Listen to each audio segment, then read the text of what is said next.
Hello everyone, my name is Shivani and welcome to Anant IAS. और आज 28 मई का द हिंदू का साइंस और टेक का एनालिसिस हम करेंगे, जिसमें इंपॉर्टेंट साइंस और टेक के एनालिसिस को लेंगे। और कुछ दिन पहले मुझसे एक सब्सक्राइबर ने पूछा था कि मैम ये जो चैनल है क्या वो बैंक की प्रिपरेशन के लिए हेल्पफुल है, क्या वो एसएससी की प्रिपरेशन के लिए हेल्पफुल है। तो जब आप कंटेंट को गो थ्रू करेंगे तो आपको पता चलेगा कि हाँ जी, ये हेल्पफुल है बिल्कुल। जो बच्चे बैंक की प्रिपरेशन कर रहे हैं उनके लिए हेल्पफुल है। हाँ, बहुत ज्यादा इकोनॉमिक्स जो जैसे कि बैंक के एंट्रेंस पेपर में आती है वैसी इकोनॉमिक्स और वैसी बैंक न्यूज नहीं होती है द हिंदू में। टू बी ऑनेस्ट, ये पेपर का टाइप ऐसा है जहाँ पे बहुत ज्यादा इकोनॉमिक्स और बैंकिंग टर्म से जुड़ी हुई न्यूज नहीं होती है, क्योंकि इसमें अलग अलग सेक्शंस होते हैं। पर फिर भी आपको जो ओवरऑल न्यूज रहती है इकोनॉमिक्स से जुड़ी हुई, साइंस और टेक से जुड़ी हुई, वो यहाँ पर मिल जाती है। मैं फ्रीक्वेंटली तो नहीं लेकिन वीकली की वीकली वीडियोस बनाती हूँ, जहाँ पे पूरे वीक की आपको एक एनालिसिस मिल जाती है सारे के सारे इंपॉर्टेंट आर्टिकल्स की। जैसे कि आज हम कर रहे हैं साइंस और टेक का एनालिसिस कर रहे हैं, जिसपे द हिंदू के संडे वाले सब्सक्रिप्शन में, पब्लिकेशन में, संडे वाले सब पब्लिकेशन में इसकी न्यूज आती है। और ये मेजोरिटी में यूपीएससी के स्टूडेंट्स के लिए हेल्पफुल है, पीएससी मतलब स्टेट के जो पीएससी है उसके लिए हेल्पफुल है, साथ ही साथ एसएससी के लिए भी हेल्पफुल है, जहां पर कुछ इंपॉर्टेंट टर्म्स जो होती हैं वो कॉमन रहती हैं। बिकॉज अल्टीमेटली जो करंट अफेयर्स है, जिसका नाम हम देखिए, यूपीएससी में जो करंट स्टडीज का एक जनरल स्टडीज का पेपर है, वो आपका करंट न्यूज पे बेस्ड होता है। उसी तरीके से बैंक हो चाहे एसएससी हो, सबका जो बेसिक बैकग्राउंड है करंट अफेयर्स का, करंट न्यूज का या जनरल स्टडीज का, वो न्यूज़पेपर से ही आता है। तो अगर आप मेजोरिटी में बात करेंगे तो the Hindu is very helpful for UPSC student जो आईएएस की तैयारी कर रहे हैं। बट फिर भी जो लोग जो बिल्कुल नए हैं, जिनको नहीं आइडिया है कि एक्चुअली कहाँ शुरू करें, क्या करें, तो उनके लिए हिंदू पढ़ना हमेशा बेनिफिशियल रहता है।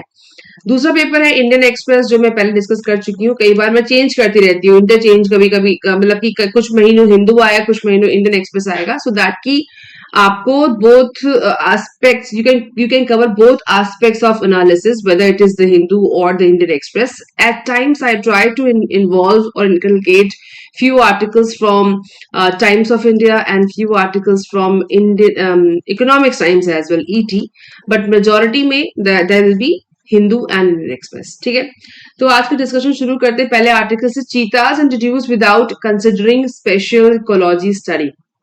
जैसा कि हम समझ रहे हैं कि काफी समय से चीता प्रोजेक्ट जो है इंडिया में, उसको इंट्रोड्यूस काफी समय से किया गया और उसको बने रहने के लिए काफी एफर्ट लगा रहे हैं, इंडियन गवर्नमेंट लगा रही है।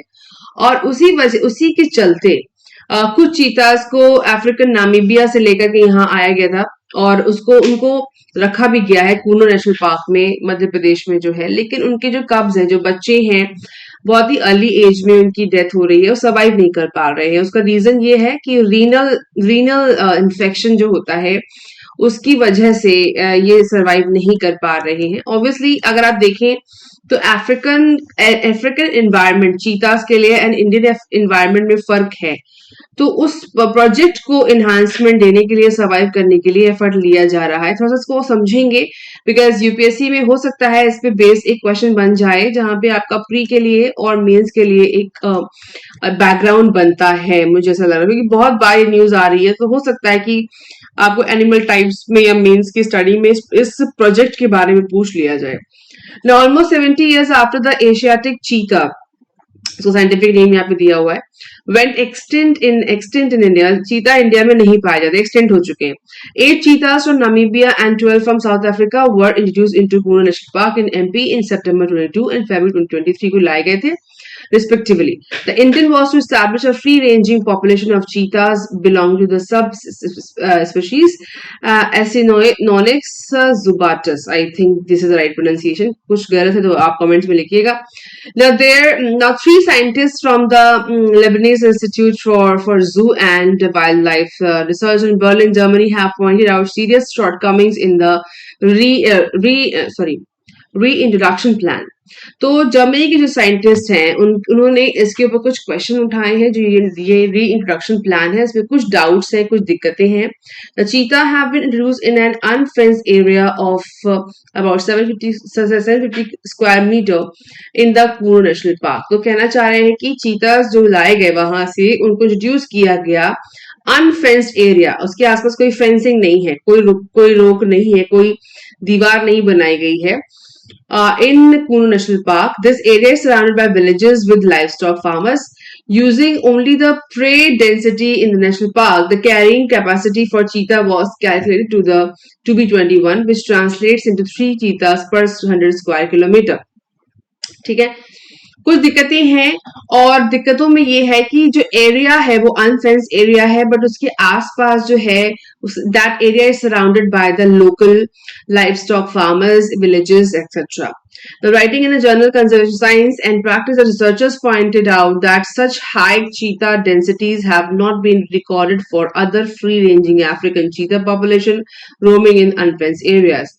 Instead, just one cheetah is present per 100 square kilometer of unfenced area. Even in prairie-rich landscapes such as the Masai Mara in Kenya, the cheetah density is just about 1 per 100 square kilometer. वो कह रहे हैं कि जो area है, मतलब एक चीता जो है उसका कवरेज मैक्स टू मैक्स 100 से लेकर के 100 स्क्वायर किलोमीटर होना चाहिए, max to max 100 square kilometre, और यहाँ पे वो जा रहा है 750 स्क्वायर किलोमीटर. समझ रहे?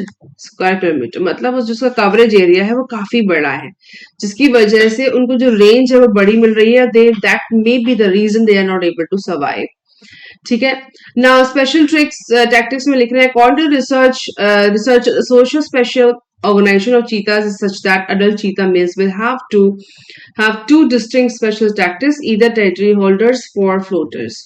अच्छा, इनकी जो एरिया बहुत ज्यादा है और उनका सर्वाइव का जो आप जो ये ना जो एनवायरनमेंट होता है सर्वाइवल का, वो भी काफी डिफरेंट है. Of course, of the 8 cheetahs brought from Namibia, 3 are male and female. These cheetahs will establish a separate territory for themselves, and each territory will be separated 20-23 km. The researchers predict that irrespective of the territory size, the 3 male will occupy the entire national park, leaving no space for additional territories for male introduced from the South Africa. अब यहाँ पे conflict create हो गया है, क्योंकि हर जो mail चीताज होते हैं उनकी एक टेरिटरी होती है, और इस टेरिटरी के आसपास के इलाकों में वो किसी को आने नहीं देते, जैसे लिखा हुआ 20-23 किलोमीटर. और एक चीता की जो एरिया है वो इससे कह रहे हैं कि 750 स्क्वायर किलोमीटर है, और स्टैंडर्ड होना चाहिए 100, जो जैसा कि होता है केन्या में, अफ्रीका में. तो उस केस में सर्वाइवल इसलिए उनके लिए डिफिकल्ट हो चुका है.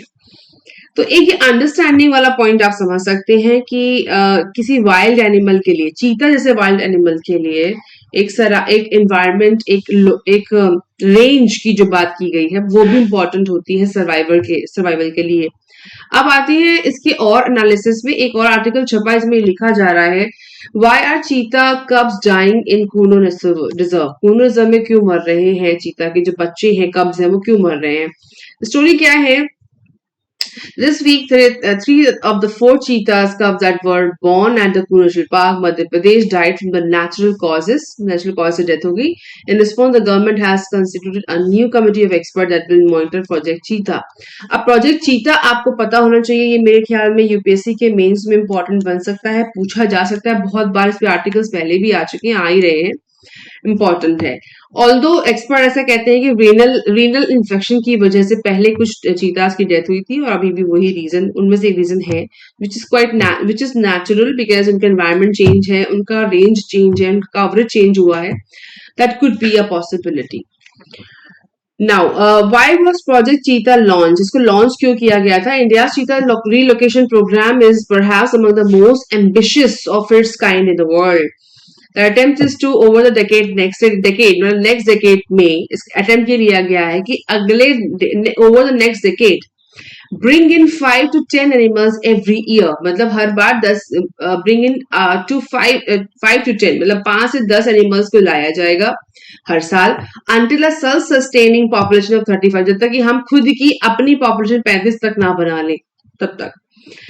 कहां से लाए जा रहे हैं चीता? साउथ अफ्रीका से, नामीबिया से, which live in fence reserve, जो फेंस रिजर्व में वहां रहते हैं, जहां फेंसिंग है, एक बैरियर बना हुआ है, एक लकड़ी की दीवार सी बनी हुई है. जैसे कि बताया गया कि यहाँ अनफेंस रिजर्व है, बहुत बड़ा इलाका है, वहां पे फेंसिंग रिजर्व है नामीबिया और अफ्रीका में.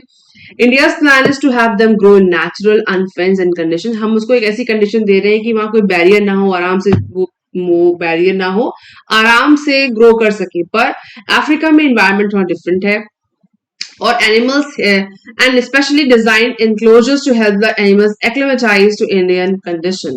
Of course जब वो होगा तभी वो एक्सपेंशन हो पाएगा.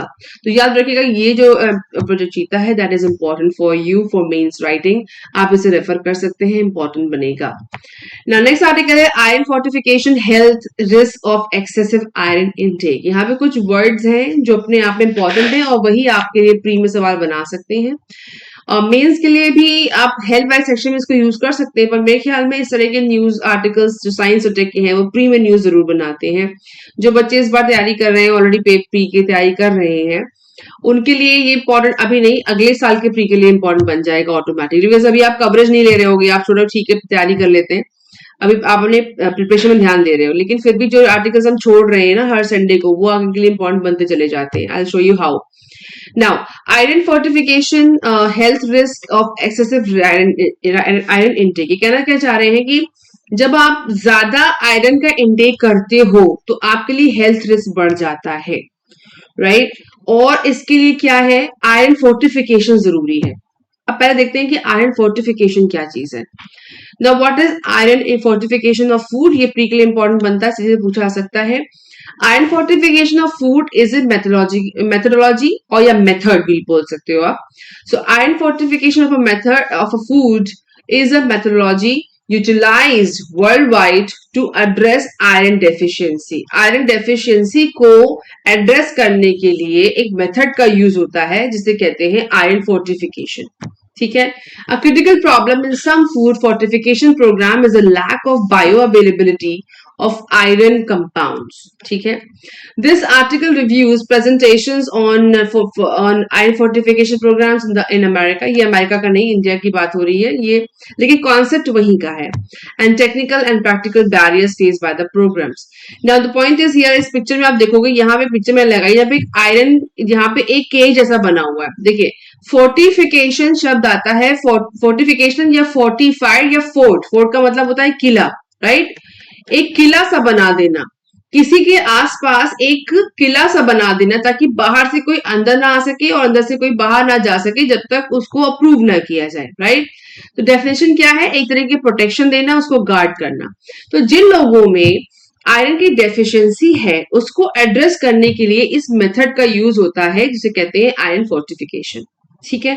अब आते हैं आप वापस आर्टिकल में. आर्टिकल के कुछ बुलेट पॉइंट्स हैं, उसको हम समझ लेंगे तो पूरा आर्टिकल समझ में आ जाता है. कहना चाह रहे हैं there is a defined level of iron intake beyond which a risk of adverse events begins to increase. मतलब एक लिमिट है आयरन के इंटेक की. अगर आप जरूरत से ज्यादा आप आयरन लेते हैं तो आपको बीमारियों का खतरा बढ़ता जाता है. क्या वैसे भी नॉर्मल है, नेचुरल और नॉर्मल है. क्यों? किसी भी मिनरल, किसी भी न्यूट्रिशन का आप ज्यादा इंटेक करोगे तो वो दिक्कत पैदा करेगा ही. Now, while women can excrete, यहाँ पे थोड़ा सा एडवांटेज दिया जा रहा है women को कि स्टडी के हिसाब से महिलाओं के मेंस्ट्रुएशनल साइकिल की वजह से या मेंस्ट्रुअल साइकिल की वजह से उनका जो एक्स्ट्रा आयरन इनटेक होता है वो एक्सक्रीट करता रहता है, निकलता रहता है मेंस्ट्रुअल साइकिल की वजह से, जो पुरुषों में नहीं होती, जिसकी वजह से उनको एक एक्स्ट्रा आयरन इनटेक का खतरा रहता है. अगर वो एक्स्ट्रा आयरन इनटेक कर रहे हैं, आयरन ले रहे हैं, तो वो उनको उसको एक्सक्रीट नहीं कर पाते हैं, जिसकी वजह से कुछ बीमारियां डेवलप हो सकती हैं. So menstrual bleeding men cannot. So while women can excrete iron from the body through menstrual bleeding, men cannot. This makes men particularly vulnerable to excess iron intake. ये आपसे पूछा जा सकता है straight away. तो आयरन, अब कहते हैं लोग बात करते हैं कि भाई आयरन की तो कमी होती है, एक्स्ट्रा कैसे? ऐसा नहीं है. हम लोग को लगता कुछ आयरन हमारी बॉडी में ऑलरेडी डेवलप रहता है और कुछ हम बाहर से इनटेक करते हैं. ठीक है. The net benefit of iron fortification on hemoglobin formation is likely to be lower than thought. तो जो बेनिफिट है आयरन फोर्टिफिकेशन का, अच्छा, आयरन की कमी की वजह से एनीमिया होता है, लेकिन आयरन जब ज्यादा, आयरन से एक्चुअली कनेक्शन होता है हीमोग्लोबिन का, HB. अगर आपका आयरन अच्छा है तो आपका हीमोग्लोबिन भी सही रहेगा, मतलब ब्लड, आपके ब्लड में आयरन भी होता है, राइट? तो जब ज्यादा वो बॉडी में एक्सक्रीट कर जाता है आयरन, तो आपको थैलेसीमिया या कैंसर के चांसेस बढ़ जाते हैं, या ब्लड सिरोसिस और भी कई बीमारियां बनने के कॉजेज रहते हैं. तो कहने का मतलब ये है कि अगर हम फोर्टिफिकेशन कर दें, फोर्टिफिकेशन का मतलब हुआ अगर हम जितना आपको आयरन चाहिए उसको हम फोर्टिफाई कर दें, उसको हम आसपास एक किला नुमा चीज बना दें, तो क्या होगा आपकी बॉडी में जो जो भी आप खा रहे हो, मतलब सपोज करिए आप राइस खाते हो, आप व्हीट खाते हो और भी प्रोडक्ट्स को आप कंज्यूम करते हो, अगर उसको हम फोर्टिफाइड कर दिया जाए, उसके आसपास एक लेयर बना दी जाए, तो क्या होगा आपकी बॉडी को जितना आयरन चाहिए वो उतना ही मिलेगा और उससे ज्यादा आपकी बॉडी में आयरन नहीं जाएगा। तो कुछ ऐसे आयरन रिच फूड्स हैं जिनकी एक कैपेसिटी है, जो उसी कैपेसिटी में आपको आयरन देते हैं, राइट। उन्हें फोर्टिफाइड फूड कहते हैं। जब सपोज करिए कि आप चावल और गेहूं खाते हैं तो आपको 10 मिलीग्राम करके आपको एक 10 मिलीग्राम करके आयरन मिलता है चावल और गेहूं खाने में, राइट। सो ये फोर्टिफाइड फूड हुआ। फोर्टिफाइड का मतलब है कि अगर आप इतना खाओगे तो आपको इतना ही मिलेगा, इससे ज्यादा नहीं मिल सकता। बट अगर आप 10 mg है और एक एक सर्विंग में 10 मिलता है और इसलिए अगर आप 4 सर्विंग दिन भर में खाते हो, 40 मिलीग्राम आपको यहाँ पे आयरन मिल रहा है और आपकी बॉडी को सिर्फ 25 चाहिए या 30 चाहिए, तो एक्सेस में जा रहा है ना। तो आपको वो चीजें खानी चाहिए जिनकी लिमिट क्लियर है, मतलब आपको पता है कि इसको खाने से हमें इतना आयरन मिलेगा और इसकी एक्सेस क्वांटिटी हमारे लिए हार्मफुल हो सकती है। तो इस पूरी स्टडी के बारे में इस आर्टिकल में क्लियरली मेंशन किया गया है। यहाँ पे ये जो आर्टिकल है इसे पूरे तरीके से बताया गया है कि अपर लिमिट क्या है, लोअर लिमिट क्या है, हार्मफुल इफेक्ट्स क्या हो सकते हैं, क्या क्या बीमारियां, मतलब बीमारियों में ज्यादा नहीं जाना है, बट फोर्टिफिकेशन क्या है और वो हमारी बॉडी के लिए कितना इंपॉर्टेंट है ये बताया गया है। अब इसे जरूर गो थ्रू करें और नोट्स बनाएं। मैंने आपको जस्ट बता दिया और ये आपके साइंस वाले सेक्शन में, हेल्थ वाले सेक्शन में भी इंपॉर्टेंट बन सकता है। एक इंपॉर्टेंट चीज और इन्होंने बताई यहाँ पे, जहां उसको देख लेते हैं कि unabsorbed iron can lead to inflammation in the intestinal lining and disturb the colonic microbiota। मतलब अगर आपकी बॉडी में ज्यादा अनअब्सॉर्ब आयरन रहता है तो आपको इंटरनल इन्फ्लेमेशन, मतलब इंटेस्टाइन में इन्फ्लेमेशन हो, जलन हो सकती है, आपको ट्राइग्लिसराइड, आपकी जो कोलेस्ट्रॉल इफेक्ट हो सकता है, आप और जिसकी वजह से आपकी बॉडी में डिजीज डेवलप हो सकती है। तो ये साइंस वाला पार्ट जो है, कभी कभी ट्राइग्लिसराइड होता है, माइक्रोबायोटा क्या है, इन्फ्लेमेशन क्या चीज होती है, वो कौन सी चीजें जो खा के हमको आयरन मिलता है, ये बेसिक क्वेश्चंस आपके प्री में डेवलप हो सकते हैं, पूछे जा सकते हैं। इसको गो थ्रू जरूर करिएगा, ठीक है। नाउ ये जो चार्ट मैंने आपको दिखाया यहाँ पे आप देख सकते हो, फ्रूट्स है, पंपकिन सीड्स है, टोफू है, होल ग्रेन्स है, leafy greens, legumes, red meat, broccoli, dark chocolate, इन सबसे आपको, ये सब आयरन रिच फूड्स हैं, इनको आपको, इससे आपको आयरन मिलता है। तो फोर्टिफिकेशन अलग पॉइंट हुआ और कौन कौन से चीजें हैं जिससे आपको आयरन मिलता है वो भी आपको पता होनी चाहिए। बट अपर लिमिट क्या है, अपर लिमिट जितनी हमारी बॉडी को चाहिए उससे ज्यादा अगर आप आयरन लोगे तो आपको नुकसान हो सकता है। एक और साइड ये है, सपोज करिए हम दिन भर में सिर्फ और सिर्फ राइस खाते हैं, हमारी बॉडी में सब्जियां बिल्कुल नहीं जाती, सिर्फ और सिर्फ राइस जाता है, ना हम ग्रीन लीफ खा रहे हैं, ना ही हम लेग्यूम्स ले रहे हैं, हम सिर्फ राइस खाते हैं और थोड़ा बहुत हम ग्रेन्स भी ले, मतलब गेहूं भी खा लेते हैं। तो अगर आप ग्रेन्स और राइस को ज्यादा खाओगे, आपकी बॉडी में ज्यादा आयरन जाएगा, तो ये आपकी बॉडी में बीमारी पैदा कर सकता है। तो एक बैलेंस डाइट होनी जरूरी है, जिसे कहते हैं बैलेंस डाइट कहा जाता है ना, कि आपकी बॉडी में आपकी प्लेट जो है वो कलरफुल होनी चाहिए। जब खाना खाते हो कलरफुल होना चाहिए, मतलब उसमें ग्रीन लीव्स भी होनी चाहिए, उसमें ग्रेन भी होना चाहिए, उसमें पनीर भी हो सकता है, उसमें सीड्स भी होना चाहिए। तो एक बैलेंस डाइट खानी जरूरी है जिससे आपकी हेल्थ ठीक रहे और आप किसी बीमारी की तरफ ना जाएं, ठीक है ना। साउथ इंडियन फिल्टर कॉफी, इसमें बता रहे हैं कि हमारी जो कॉफी, इंडिया की जो रिच कॉफी है, और वो एक स्टडी के हिसाब से इसे कहते हैं द सटिस्टा साइट।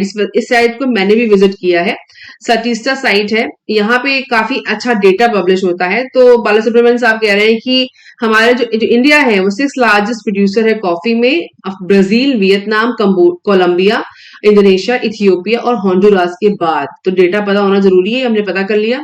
उसके बाद वो कहते हैं हमारे यहाँ जो कॉफी का कल्चर है वो काफी पुराना है, 14 to 15 सेंचुरी पुराना, जहां पे कॉफी को कोहा कहा जाता था और उससे काफी हेल्थ बेनिफिट्स भी हैं।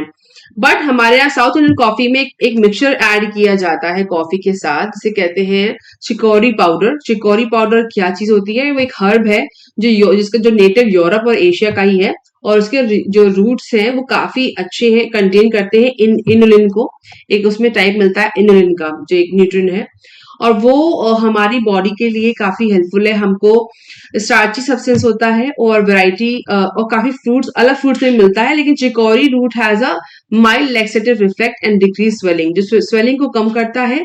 और चिकोरी पाउडर जो है हमारी कॉफी में, इंडियन कॉफी में मिला करके पर में से पेश करने से उसका इफेक्ट ज्यादा हो जाता है और उसका रेशियो 70-30 का होना चाहिए।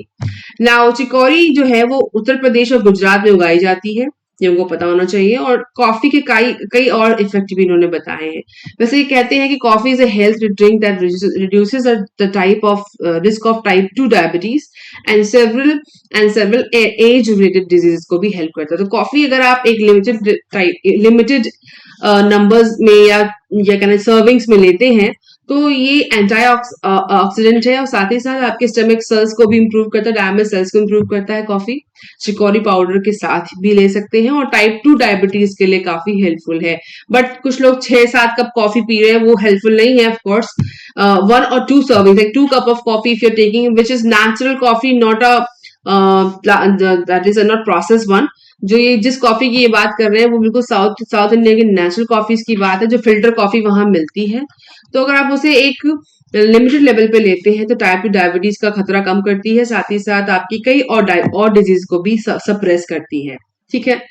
Now how can citizens file census details online? ये साइंस और टेक का पार्ट नहीं है, ये एफएक्यू में छपा है। एफएक्यू में आर्टिकल आया है जो आपकी जो देखते ही लगता है कि इंपॉर्टेंट। इसमें एनपीआर के बारे में बताया गया है और सेंसस के बारे में बताया गया है। जैसे कि हम जानते हैं कि सेंसस हुई नहीं है हमारे यहाँ अभी तक, जो इस साल की जो होनी थी 10 साल, क्योंकि हमारे जो सेंसस का टाइप है उसे कहते हैं डिसीनियल एक्सरसाइज, 10 साल में होने वाली, राइट। सो 1881 से शुरू होकर के 2020 में कोविड के आने के बाद इसको पोस्टपोन किया गया और 2024 तक होने के पहले होनी चाहिए थी, लेकिन हो नहीं पाई और अब 24 में इलेक्शन है तो हो पाना मुश्किल है। तो इस आर्टिकल में स्टोरी बताई गई पूरी की एक्चुअली क्यों डिले हुई है, और साथ ही साथ एनपीआर का जो फिनोमिना है जिसे कंपलसरी किया गया है उसके बारे में बताया गया है कि एनपीआर क्या है, उसका इफेक्ट क्या है, उसे कंपलसरी क्यों बनाया गया है, और साथ ही साथ डिले होने के कारण क्या है। तो what is holding up the census? Census को होल्ड क्या कर रहा है? One reason which is holding up the exercise is the amendment proposed to the registration of births and death act 1969। वो कहना चाह रहे हैं कि सेंसस को डिले होने का कारण ये भी है कि एक लॉ आने वाला है, प्रपोज्ड है, registration of birth and deaths act 1969। अब ये जब तक नहीं आएगा तब तक एनपीआर और सेंसस होने का कोई मतलब नहीं, ऐसा आर्टिकल कहता है। तो इसकी वजह से भी ये सेंसस डिले हो रहा है और ये एक कारण है। नाउ नेक्स्ट आर्टिकल है, will AI tools help detect telecom fraud? तो जो ये दोनों आर्टिकल मैंने ऐड किए हैं साइंस में नहीं आए हैं, एक तो ये सेंसस वाला, एनपीआर वाला, ये आपको करना है डिटेल में। एनपीआर क्या है, सेंसस क्या है, इसमें हम स्टडी पहले कर चुके हैं। आज साइंस और टेक का सेक्शन है तो आज इसको डिस्कस नहीं कर रहे हैं, पर फिर भी ये आपके लिए प्री और मेंस दोनों ही लेवल के लिए काफी इंपॉर्टेंट है, इसको मिस नहीं कर सकते। तो ये वाला आर्टिकल और ये will AI tool help detect telecom fraud, ये भी आपके लिए प्री और मेंस के लिए इंपॉर्टेंट है, इसको भी आप इसमें एड ऑन करेंगे। इस आर्टिकल में क्या है, एएसटीआर टूल यूज किया गया है, जो एआई टूल है फ्रॉड्स को रोकने के लिए, उसके बारे में थोड़ा समझ लेते हैं, वही इंपॉर्टेंट है। तो कहानी क्या है अभी तक की, to weed out rampant cases of fraudulent procured SIM cards being used across the country। जैसे कि हम सब जानते हैं हमारे देश में फ्रॉड सिम्स यूज होते हैं या सिम को यूज करके फ्रॉड किया जाता है, तो उनसे जुड़े हुए साइबर क्राइम को कम करने के लिए एएसटीआर करके एक एआई वेरिफिकेशन टूल को यूज किया गया इनको कम करने के लिए, सो दैट, और ये हेल्प करता है डिपार्टमेंट ऑफ टेलीकॉम को, जिससे फ्रॉडों को कम किया जा सके। और ये कहाँ यूज हुआ? तमिलनाडु में यूज हुआ, केरला में यूज हुआ, गुजरात में यूज हुआ, महाराष्ट्र और हरियाणा में यूज किया गया। अच्छा, ये है क्या चीज? Facial recognition is an algorithm. तो एसटीआर क्या है? It's a facial recognition is an algorithm based technology which creates a digital map of the face by identifying and mapping individual facial features, which it then matches against the database to which it has access। तो एक face verification या face recognition का एक AI tool है जिससे frauds को जिससे इनका फेस कैप्चर किया जाएगा जो सिम को लेता है, और केवाईसी में इसको एड ऑन किया जाएगा। जैसे इसको कोई एक्टिवेट करता है या रेप्लिकेट करने की कोशिश करेगा, यूज करने की कोशिश करेगा, तो एक फेस रिकॉग्निशन मांगा जाएगा जिससे डॉट मतलब डिपार्टमेंट ऑफ टेलीकॉम इसको यूज करके फ्रॉड को सप्रेस कर सकता है, कम कर सकता है, या इनके नंबर्स को कम कर सकता है। और इस टेक्नोलॉजी कहते हैं facial recognition technology FRT. ठीक है. Alternatively, ASTR also identifies that more than 8 SIM connections have been obtained in one person's name. मतलब एक बंदे के नाम पे 8 SIM कार्ड से भी पकड़े गए हैं, which is not allowed as per DOT rules. ASTR's facial recognition technology detects facial features by mapping 68 features of the frontal face. It characterizes two faces as similar if there is a 97.5% match. तो मतलब face recognition technology को लगा करके जो एक AI है, artificial intelligence है, उसका यूज करके इसको इन नंबर्स को कम किया जा सकता है कि फ्रॉड बहुत ज्यादा होते हैं.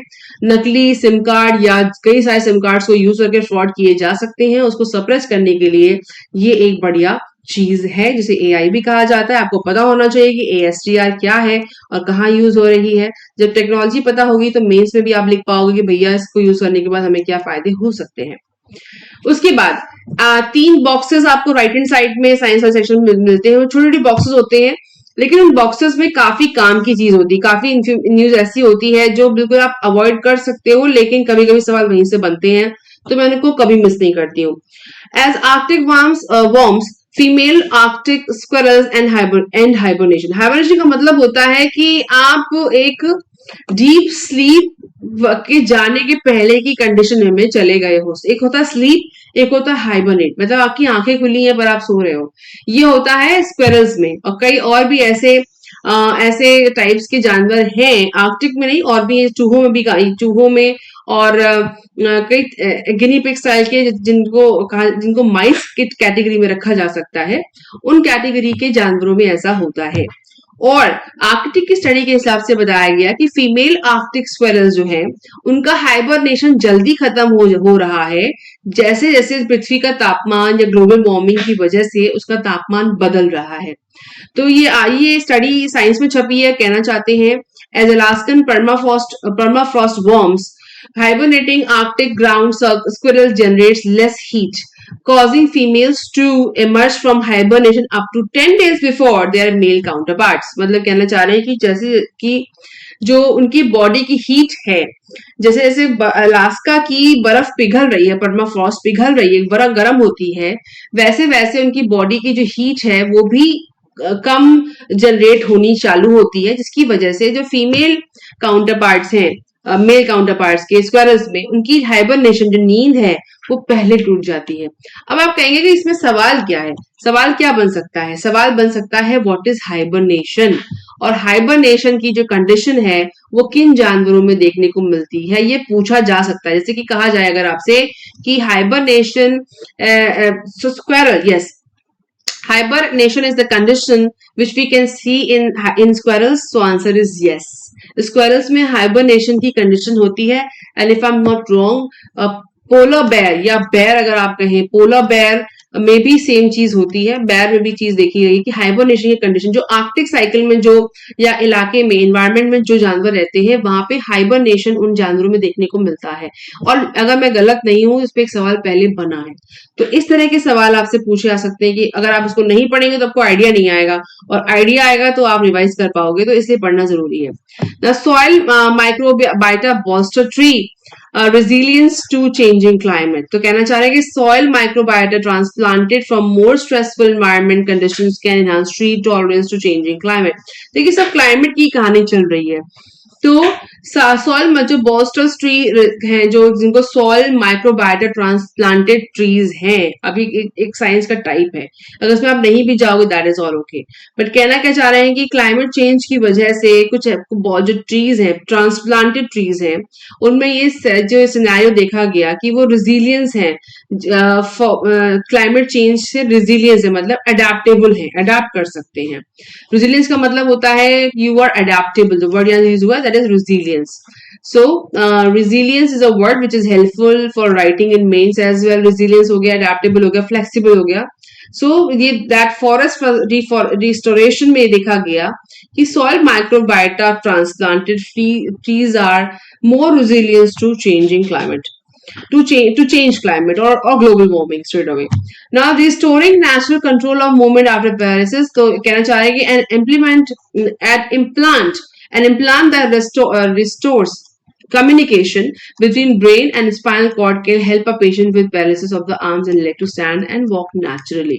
तो एक स्टडी है पैरालिसिस को लेकर के, इतनी हेल्पफुल नहीं है ये वाली, बट फिर भी आप ब्रेन और स्पाइन से जुड़े हुए जो डायग्राम्स हैं जो आपके साइंस वाले सेक्शन में इंपॉर्टेंट है, जो आप प्री में कवर करते हो, उसके लेवल से आप इसको रिवाइज कर सकते हो. बस इन तीनों न्यूज में मेरे लिए आपका आर्कटिक साइकिल वाला न्यूज इंपॉर्टेंट है और ये क्लाइमेट चेंज वाला इंपॉर्टेंट है न्यूज. इसको आप नोट्स में ऐड ऑन कर सकते हो और प्री के लिए इसमें एक टैग कर सकते हो अगर आप जहां से भी साइंस पढ़ते हैं तो ये था हमारा आज का साइंस और टेक एनालिसिस 28 ऑफ मे का.